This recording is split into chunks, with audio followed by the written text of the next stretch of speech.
Today, we will be discussing the political philosophy of cellular democracy.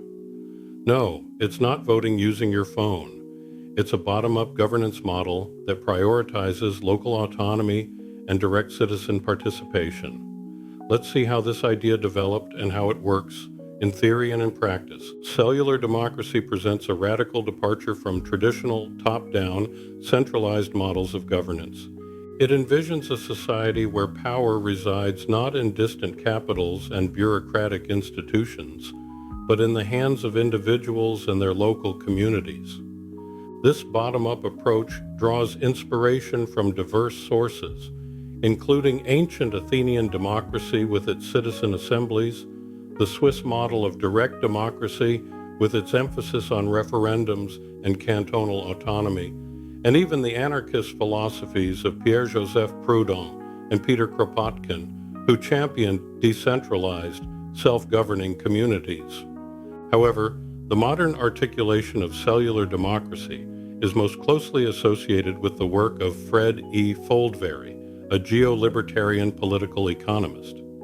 Foldvary's model, which integrates with his geo-libertarian views, envisions a system where communities are formed through voluntary association, with individuals free to join or leave as they choose. This emphasis on individual choice and voluntary cooperation distinguishes cellular democracy from other forms of local governance that may be imposed from above. He saw communities organizing as small cells with a few hundred or so people that connected with other similar cells to form a larger network of cells that would scale upward to an even larger cellular network. It would be similar to the human body, where individual cells comprise an organ and groups of organs combined into a single body. Another way to think of it is as a pyramid of democracies, with the power flowing up instead of down. Foldvary also suggests that land value taxation would provide a method for funding autonomous communities within a cellular democracy framework, with each cell collecting these taxes within its territory, giving them financial resources to provide public services and infrastructure, as well as an equitable distribution of resources. Let's next consider the key principles cellular democracy rests upon. Decentralization is paramount, ensuring that power is diffused among numerous small, localized units, preventing its concentration in a central authority. This is closely linked to the principle of subsidiarity, which dictates that decisions should be made at the lowest effective level of government, closest to the people they impact. Subsidiarity empowers local communities to manage their own affairs and make decisions that best suit their specific needs and circumstances. By delegating decision-making to the local level, subsidiarity promotes efficiency and responsiveness. Local authorities are often better equipped to understand and address the unique challenges faced by their communities, leading to more effective solutions.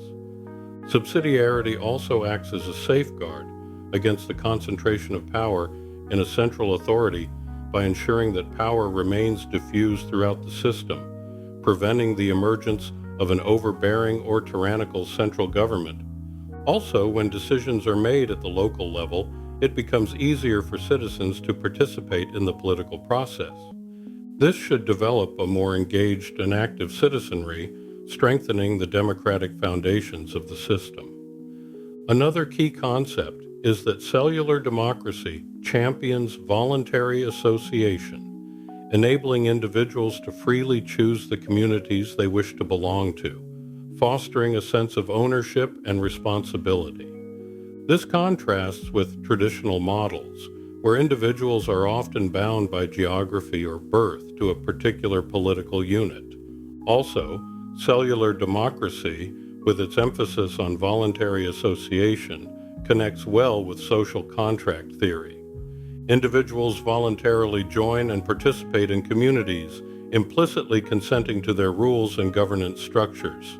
This active participation strengthens the legitimacy of the system. We also need to consider that by allowing individuals to form diverse communities based on shared values and interests, voluntary association fosters social experimentation and innovation. Different cells can explore various approaches to governance and resource management, leading to a potent mix of social arrangements. This sense of ownership is further strengthened by direct democracy, where citizens have direct input into decision-making processes through regular assemblies, frequent referendums, or other participatory mechanisms. Proponents believe that citizens within each cell would participate in regular assemblies to deliberate and vote on matters affecting their community, thus giving them a direct voice in decision-making. On important issues, cells could hold referendums, allowing citizens to directly vote on specific policies or proposals, another mechanism that grants citizens greater control over the direction of their community. They also hold that citizens could propose initiatives for consideration by their cell, providing a way for grassroots ideas to be brought forward and potentially enacted. Cells could also establish procedures for recalling elected representatives or officials if they fail to meet the community's expectations. It is hoped that such direct democracy mechanisms will encourage active engagement in the political process, thus leading to a sense of civic responsibility and ownership. Finally, cellular democracy is often, though not always, associated with a free market economy, minimizing government intervention and allowing individuals and communities greater economic freedom. As we discussed earlier, Fred Foldvary's model of cellular democracy explicitly incorporates geo-libertarian principles, which further strengthens the association with free market economics. In his model, land value taxation provides a foundation for funding autonomous communities while minimizing government intervention in the economy. However, it's important to recognize that the association between cellular democracy and free markets is not inherent or absolute.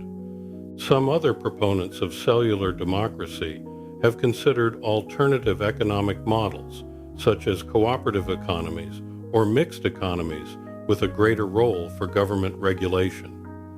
Implementing cellular democracy alongside a free market economy would require careful consideration of how to balance individual economic freedom with the need for social responsibility and community well-being. While a pure form of cellular democracy has yet to be fully realized, various modern-day, real-world examples provide glimpses into its potential. Switzerland, with its strong tradition of local autonomy, cantonal sovereignty, and direct democracy through referendums, offers a compelling example of how decentralized governance can function effectively. The concept of free cities, where communities are granted significant autonomy to set their own laws and regulations, is also gaining traction in some areas. Initiatives like the ZETI project in Honduras and various other economic development zones around the world have pushed the boundaries of self-governance. These have seen some successes and failures in their implementation, with perhaps the most common failures being attributed to interference from higher government authorities or such zones not considering the input of local citizens in actual practice.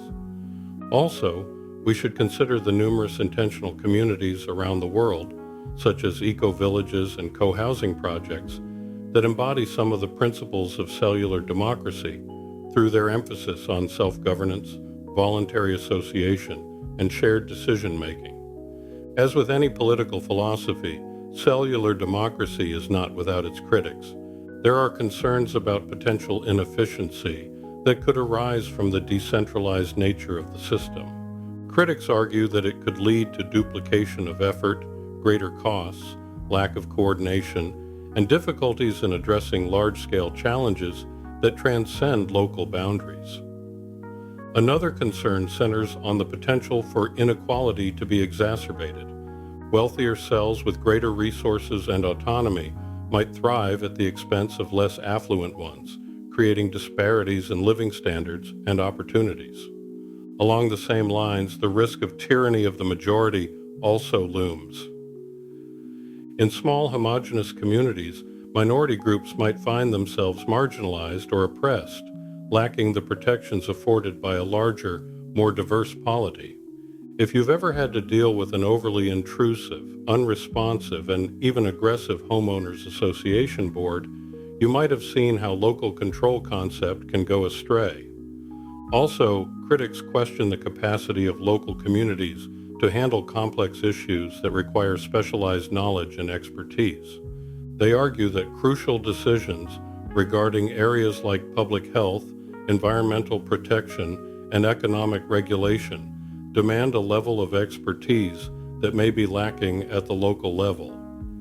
Finally, the scalability of cellular democracy remains a significant question. While it might function effectively in small, homogeneous communities, its applicability to large, diverse nations with complex economies and intricate social structures is debatable. Let's think the concept through a bit. So, with the current divisions and disillusionments with centralized government designs, do you think cellular democracy offers a potential alternative? Do you think that current technology like social media and AI could help or hinder cellular democracy? Does it offer a better real world, way towards empowering self-government? Or is it just a pie-in-the-sky academic lounge idea? Could it become a system that works well for everyone, or something like a nasty HOA conflict? Let me know what you think about the idea of cellular democracy in the comments. And if there are areas of philosophy you would like for me to discuss, let me know that as well. Now I've got to go paint my front door since my HOA insists on it, and Matt, my robot, says he's too busy to do it for me.